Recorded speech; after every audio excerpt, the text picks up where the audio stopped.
সকালের শুভ আলো ধুয়ে যাক সব দুঃখ কষ্ট, আনন্দে ভরে উঠুক সবার জীবন। এসকে শফিকুল চ্যানেলের পক্ষ থেকে সবাইকে জানাই শুভ সকাল। আসসালামু আলাইকুম দর্শক, আমি মাসুদ আহমেদ। আজ আপনাদের মাঝে তুলে ধরবো পদ্মার চরের মানুষের জীবন জীবিকা। ততক্ষণ আমাদের সঙ্গেই থাকুন।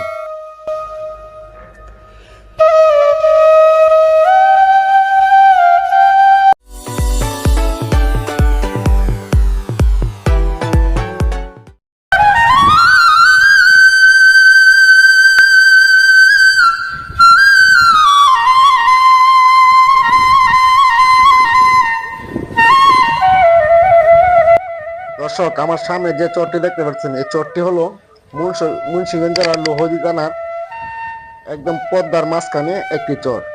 তাই আমরা আজকে চলে আসলাম এই চরের সবকিছু আপনাদের মাঝে তুলে ধরবো।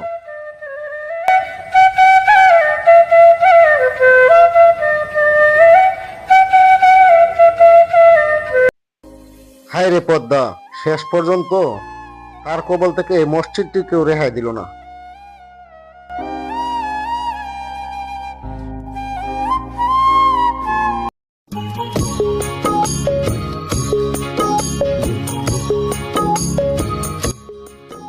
একদিকে নদীর ভাঙন, অন্যদিকে ফসলের মাঠ, কৃষকদের কি কষ্ট! আহ, আমি দেখে হতবাক অবাক। এই যে একজন বয়স্ক লোক ঘাস কাটতেছে, ওনার সাথে একটু কথা বলি। আসসালামু আলাইকুম চাচা। ওয়ালাইকুম আসসালাম। চাচা, আপনাদের এই চরের নাম কি? মাঝিকান্দিশ্বর। তোমরা তো বাবা চিনলাম না, তুমি কোন এলাকার? কাকা, আমরা ঢাকা থেকে আসছি কাকা, আপনাদের এই গ্রাম ঘোরার জন্য।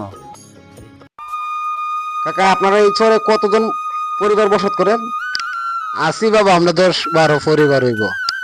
নদী ভাঙ্গন কি এদিকে অনেক বেশি? অনেক বেশি। নদী ভাঙ্গা সিঙ্গা ঘর বাড়ি নষ্ট হয়ে লাইছে, বহুত কষ্টের মধ্যে আছি রে বাবা।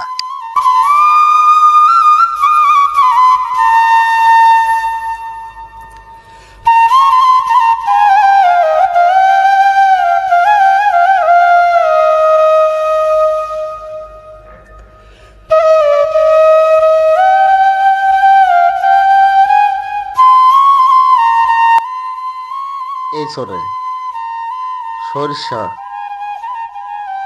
আলু, মূলা এবং এই যে পেঁয়াজ সহকারে অনেক ফসল হয়।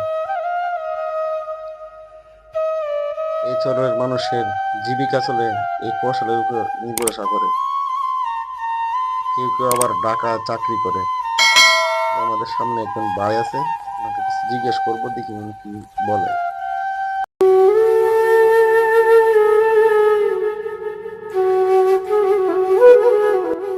এদিকে পদ্মার ভাঙন, এই ভাঙন যেন তাকিয়ে আছে আরো শত শত বাড়িঘর নেওয়ার জন্য।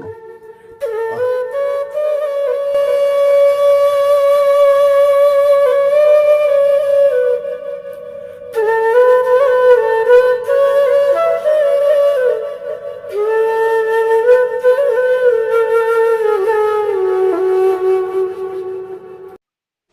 ফসলের মাঠের পাশাপাশি গরু ছাগল গুলো দেখতে অনেক বেশ লাগতেছে।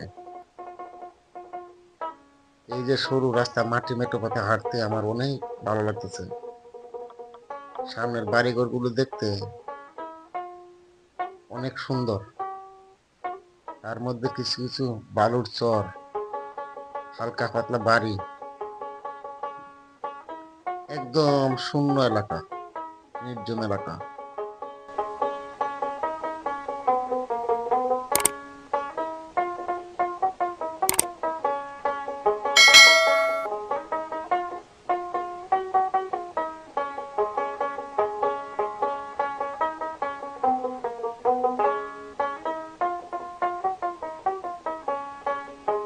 এই এলাকায় মানুষ কিভাবে বসত করে আমি দেখে রীতিমতো অবাক। একদম নির্জন জনশূন্যহীন একটি এলাকা, এই 10-12টি ঘর নিয়ে একটি গ্রাম।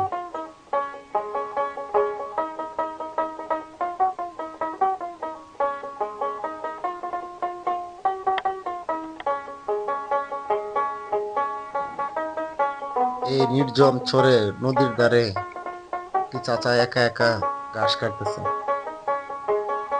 চাচার সাথে কিছুক্ষণ কথা বলে অনেক ভালো লাগলো। বন্ধুরা, পরের ভিডিওতে নিয়ে আসবো এই চরের মানুষের দুঃখ কষ্ট এবং হাহাকার। তো আমাদের সঙ্গে থাকবেন, আমাদের চ্যানেলটিকে সাবস্ক্রাইব করে রাখবেন, ভালো লাগলে একটি লাইক দিয়ে রাখবেন। সবাই ভালো থাকুন, সুস্থ থাকুন, আল্লাহ হাফেজ।